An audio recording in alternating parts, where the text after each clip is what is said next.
Hello everyone, welcome to Engineer 7.0। Friends, आज के इस वीडियो में हम डिस्कस करने वाले हैं मोस्ट एक्सपेक्टेड क्वेश्चन आपकी university exam point of view से। इंट्रोडक्शन टू सॉलिड मैकेनिक्स यानी कि जो क्वांटम सीरीज होता है उसका मोस्ट एक्सपेक्टेड क्वेश्चन क्या है आपकी university exam point of view से, उसके बारे में हम यूनिट वाइज जो है कि डिस्कस करेंगे। तो फ्रेंड्स, आपसे एक हम्बल रिक्वेस्ट है कि अगर आप हमारे चैनल पर नए हैं तो प्लीज़ चैनल को सब्सक्राइब कर लीजिए, साथ में बेल आइकन को इम्प्रेस कर लीजिए, क्योंकि मैं AKTU से रिलेटेड किसी भी प्रकार का अपडेट इस चैनल के माध्यम से अपडेट करता रहता हूं।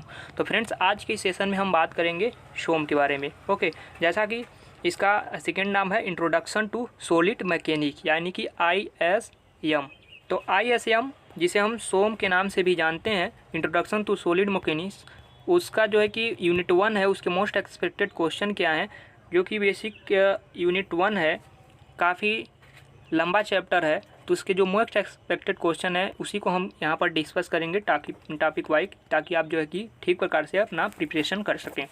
तो जैसे फ्रेंड्स, सबसे पहले हम बात करेंगे Hooke's law. Okay, Hooke's law के बारे में आपने पढ़ा होगा। तो हुक्स लॉ काफ़ी इंपॉर्टेंट्स है और उस पर बेस्ड जो हुक्स लॉ पर जो स्ट्रेस स्ट्रेन जो डायग्राम हम बनाते हैं माइल्ड स्टील के लिए, उसको आपको एनालाइज करना है, जो कि ultimate point, proportional point, limit proportional point, okay, और फ्रैक्चर पॉइंट, ये सारे जो डायग्राम कुछ इस प्रकार से आप बनाते हैं, स्ट्रेस स्ट्रेन डायग्राम। ओके, आपने ऐसे पढ़ा होगा कुछ इस प्रकार से, फ्रैक्चर पॉइंट ऐसे माइल्ड स्टील के लिए, उसको आपको ठीक प्रकार से एनालाइज करना है। ओके, उसके बाद से लैटरल और लॉन्गिट्यूडनल स्ट्रेन क्या होता है, इसके बारे में भी आप एनालाइज कर लीजिएगा। साथ ही साथ इसके बीच आपने modulus of elasticity, bulk modulus और शियर मॉडुलस के बीच, और पॉइजन रेशियो म्यू, ओके, इसके बीच रिलेशन क्या होता है, आपने 2-3 रिलेशन है इसके बीच। आप उस रिलेशन जो फार्मूला है, आप उस फार्मूले को ज़रूर याद कर लीजिएगा, क्योंकि इस पर बेस जो है कि न्यूमेरिकल 10 नंबर में पूछने के चांसेस होते हैं। तो इस प्रकार से उस फार्मूले को याद रखें और उस पर बेस जो न्यूमेरिकल है उसको सॉल्व करने का प्रयास करें। ओके, नेक्स्ट पॉइंट है आपका एक्सप्रेशन फॉर इलांगेशन। इलांगेशन आपने देखा होगा कि कुछ इस प्रकार से रॉड है, उसका इलांगेशन वो जो है कि कितना होता है, उसके लिए फार्मूला। ओके, इसी प्रकार जो ट्रायंगल शेप में होता है इसका इलांगेशन। ओके, इसका एक्सप्रेशन एक बार आप देख लीजिएगा रेक्टेंगुलर के केस में। और मोस्ट इम्पॉर्टेंट ये है कि आपका जो है कि ट्रायंगल के केस में, उसके बाद से ट्रेपाजोडल के केस में, ओके, जो इलांगेशन आता है उसका वैल्यू कितना आता है आप उसे याद रखिएगा, ताकि आप स्टेप बाय स्टेप जो है कि अगर एक्सप्रेशन पूछ ले तो आप उसे किसी एक मेथड को याद रखिएगा, उसी के बेस पर उसको कर दीजिएगा। ओके, बाकी इसमें चांसेस क्या होते हैं कि न्यूमेरिकल पूछता है इलांगेशन पर भी। मोस्ट एक्सपेक्टेड जो चांसेज होते हैं इसमें AKTU के एग्जाम में, ज़्यादातर न्यूमेरिकल पूछता है, ना कि एक्सप्रेशन।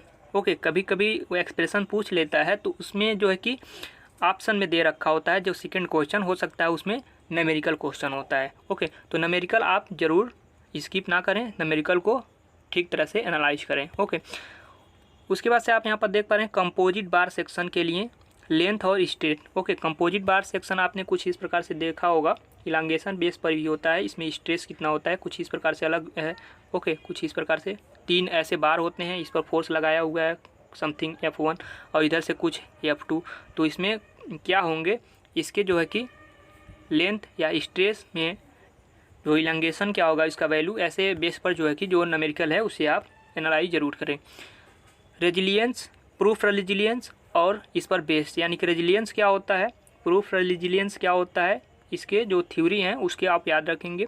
न्यूमेरिकल भी इस पर बेस जो है कि स्ट्रेन एनर्जी पर। ओके, स्ट्रेन एनर्जी क्या होता है उस पर बेस न्यूमेरिकल है, उसको आप एनालाइज करें जरूर करें। Numerical based on maximum principal stress, आपने पढ़ा होगा लास्ट पॉइंट पे, आप जो यूनिट 1 है उसमें last point maximum principal stress और शियर स्ट्रेस। ओके, तो आप इसका फार्मूला याद रखेंगे। ओके, और इस पर जो न्यूमेरिकल आता है, ओके, न्यूमेरिकल जो आता है उसे आप याद रखेंगे, कुछ इस प्रकार से ड्रा करते हैं। ओके, या सिग्मा 1 सिग्मा 2। ओके, तो ये जो मैक्सिमम ऑफ प्रिंसिपल स्ट्रेस और शियर स्ट्रेस पर बेस जो न्यूमेरिकल है आप उसे याद जो है कि एनालाइज करेंगे, काफ़ी इंपॉर्टेंट है। तो बस इतना ही क्वेश्चन है यूनिट 1 के, जो मोस्ट एक्सपेक्टेड क्वेश्चन है हमने बता दिया, आप इसे ठीक तरह से एनालाइज करें। नेक्स्ट यूनिट जो है कि जो मोस्ट एक्सपेक्टेड क्वेश्चन होगा हम अगले वीडियो में डिस्कस करेंगे। तो तब तक के लिए थैंक यू वेरी